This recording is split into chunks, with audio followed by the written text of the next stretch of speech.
Halo, Assalamualaikum warahmatullahi wabarakatuh. Jumpa lagi dengan saya, Freddy Sudaryanto. Seperti biasa, untuk pagi ini kita bahas kasus Subang. Jadi jangan dilupakan kasus Subang walaupun kita ngebahas yang lain ya. Jadi setelah adanya putusan hakim bahwa ditetapkan saudara Ramdhanu 4 tahun dan Pak Yosep itu 20 tahun, sudah jadi terpidana ya. Kemudian sekarang ada upaya hukum dari Pak Yosep, yaitu kasasi ya.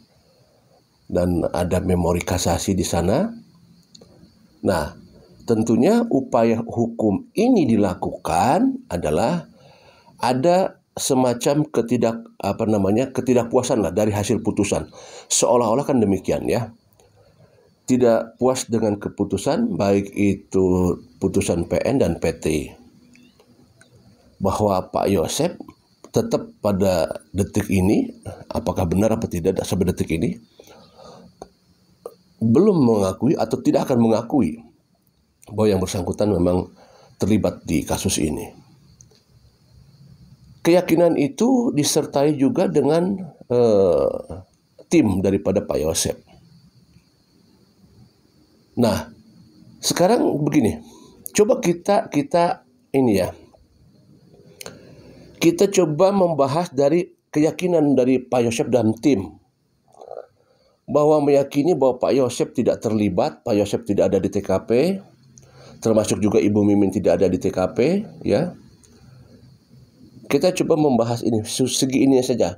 Kalau segi Ramdhanu tidak usah dibahas karena Ramdhanunya kan sudah ingkrah ya. Nah, apa yang menyebabkan mereka atau timnya Pak Yosep tetap dengan keyakinan bahwa Pak Yosep tidak bersalah, Pak Yosep tidak ada di TKP dan Pak Yosep bukan pelaku? Padahal fakta persidangan sudah membeberkan semuanya dan sudah ada putusan. Apa ini yang membuat mereka begitu yakin bahwa Pak Yosep tidak terlibat atau tidak ada di TKP? Tentunya pasti ya dari Pak Yosep dan tim pasti mempunyai argumen masing-masing. Yang meyakini bahwa Pak Yosep terlibat juga mereka juga punya argumen masing-masing. Tapi coba sekarang kita lihat dari kacamata apa? Dari kacamata saudara Ramdhanu sekarang ya.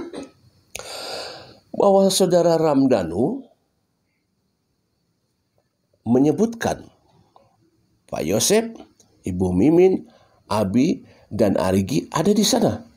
Betul ya? Itu kan keterangan Ramdhanu. Keterangan saudara Ramdhanu. Nah, kalau misalkan tadi saya satukan bahwa mereka meyakini bahwa keterangan Ramdhanu itu berbohong misalkan, ya bohong gitu kan. Apa ada yang bilang katanya menyebutkan nama orangnya gitu kan, atau ya secara tidak langsung kan begitu. Berarti kan Ramdhanu kalau misalkan apa yang disampaikan dari tim Pak Yosep bahwa Ramdhanu Pak Yosep bukan di sana, berarti seolah-olah Ramdhanu berbohong kan.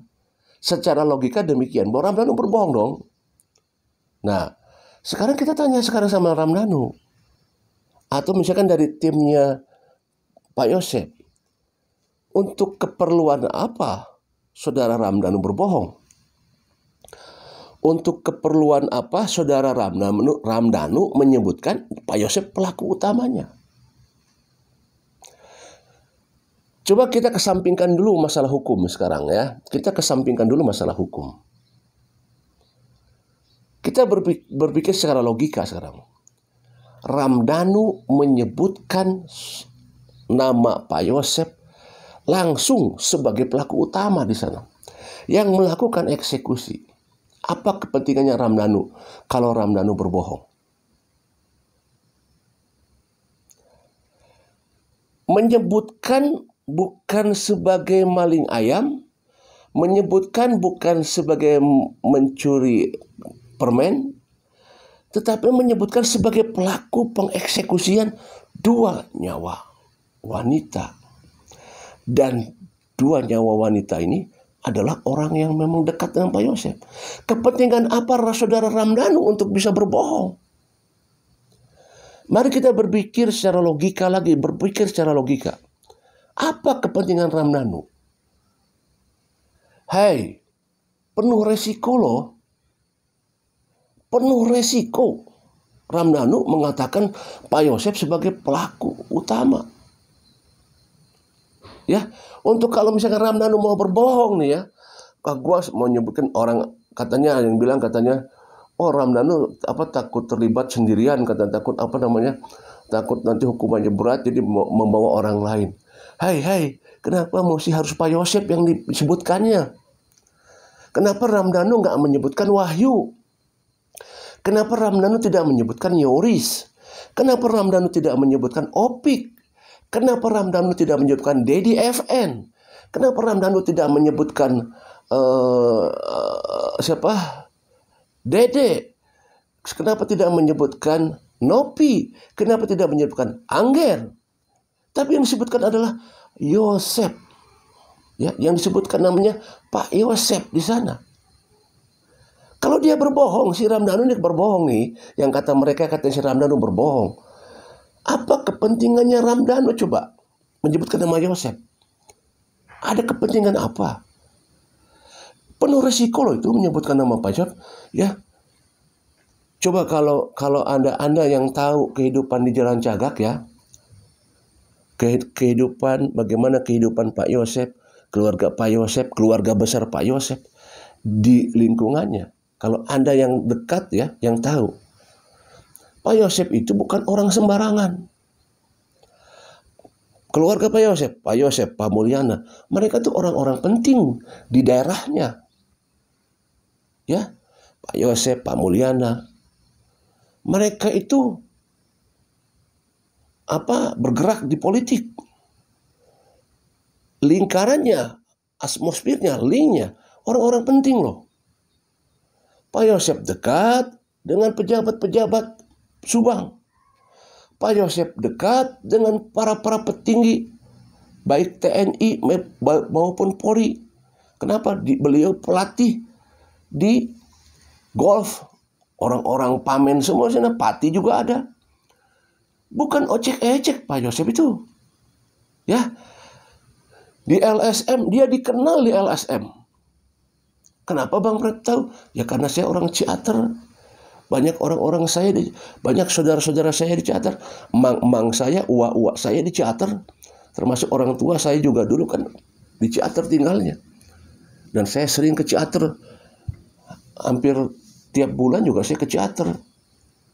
Ya. Dan tahu kenapa Pak Yosef pernah dekat dengan rumah saya dulu di Ciater ya. Dan kenal Pak Yosef dengan emang saya. Lawannya main catur. Emang saya bilang jago main caturnya. Dikenal Pak Yosef itu di sana. Ya, orang penting. Kalau mau dibilang Pak Yosef dengan para preman-preman jeger-jeger, kenal Pak Yosef. Apa kepentingan Ramdhanu menyebutkan Pak Yosef? Pak Yosef pelakunya. Kalau dia berbohong, untuk kepentingan apa coba sekarang? Urusannya apa Ramdhanu? Ramdhanu itu orang biasa, mohon maaf. Orang biasa, taraf ekonominya mungkin ya menengah ke bawah. Bapaknya, ibunya, Waida, Pak Yono. Apa sih pekerjaannya? Ramdhanu bekerja di sana berapa sih gajinya? Rumahnya dibagi dua dengan Wak Yeti. Ya, punya harta berapa banyak? Punya berapa miliar Ramdhanu? Punya backing siapa Ramdhanu di belakang? Ya nggak punya. Untuk apa Ramdhanu menyebutkan nama Pak Yosef coba sekarang? Itu resikonya berat loh itu. Bisa dihantam si Ramdhanu, bisa dikarungin si Ramdhanu.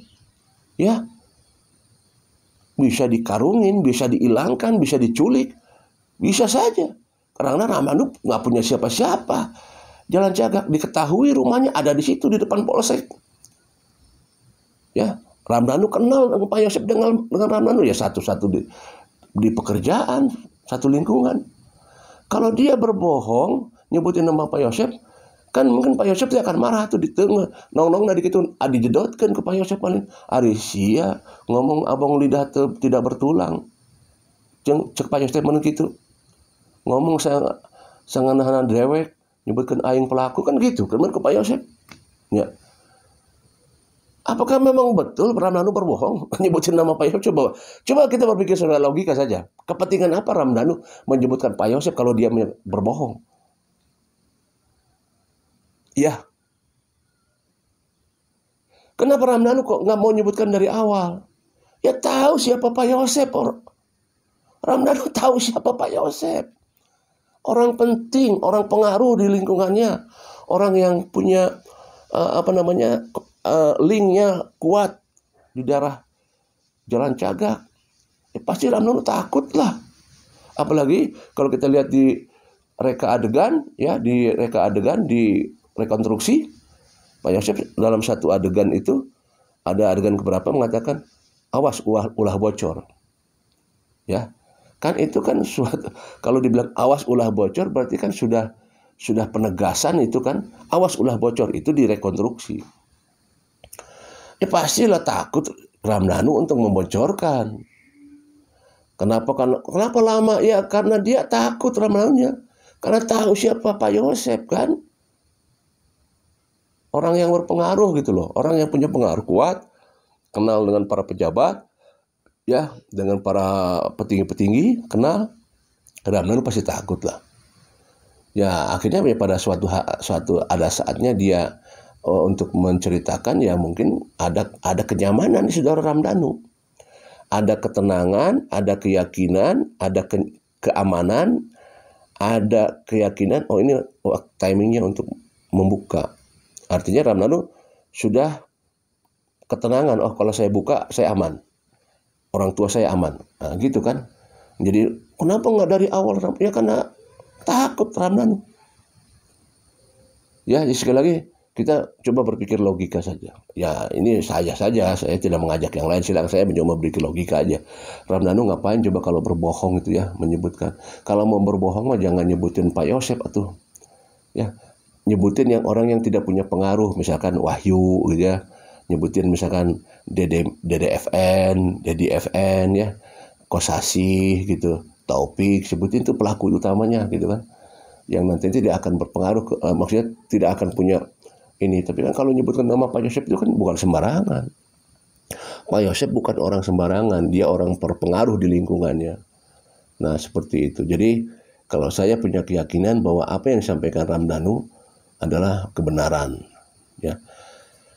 Kalau misalkan suatu saat gini, ini kan saya berkata begini atas dasar keterangan-keterangan yang disampaikan di persidangan. Baik itu mulai dari rekonstruksi, di fakta persidangan, maka saya meyakini apa yang disampaikan itu. Kalau misalkan suatu saat, misalkan begini, tiba-tiba bukan pelakunya Pak Yosef, misalkan ya, bukan Pak Yosef pelakunya, berarti ada skenario tingkat besar kalau gitu. Ya, kalau nih misalkan terjadi, misalkan bukan Pak Yosef pelakunya, bukan Pak Yosef misalkan ya, tiba-tiba nanti suatu saat Pak Yosef bukan pelakunya, sesuai dengan sudah putusan kan, Pak Yosef bukan pelakunya misalkan. Nah, kalau misalkan begitu dengan data-data bukti-bukti, berarti kasus Subang ada skenario besar. Kenapa Ramdhanu menyebutkan Pak Yosef? Nah, ya, kalau misalkan sekali lagi ini kalau misalkan tiba-tiba tak gitu ya, nah berarti ada skenario besar, skenario tingkat tinggi, ya kan. Tetapi kan apa mungkin seperti itu, ya kan? Nah ini, ya jadi kita berpikir secara logika sajalah, ya. Saya tidak berbicara masalah hukum. Masalah hukum, ya kalau masalah hukum kan sudah jelas ada di persidangan kemarin ya. Data-data sudah disampaikan, saksi-saksi sudah menyebutkan dan lain sebagainya. Silahkan. PN sudah memutuskan, PT juga sudah memutuskan. Kita tunggu MA bagaimana putusannya ya. Nanti kita tunggu saja. Apakah akan berbeda di MA? Ya, apakah sama dengan PN dan PT putusannya? Atau nanti kita tunggu juga karena di sana ada memori kasasi yang diajukan oleh tim Pak Yosef. tunggu juga ada kontra memori dari JPU. Apa yang akan terjadi nantinya? Karena sama-sama dua-duanya mengajukan, kita tunggu mana yang akan diterima oleh pihak MA. Ya, menarik ini sebenarnya. Demikian materi pagi ini. Tetap terus kawal terus kasus Subang. Assalamualaikum warahmatullahi wabarakatuh.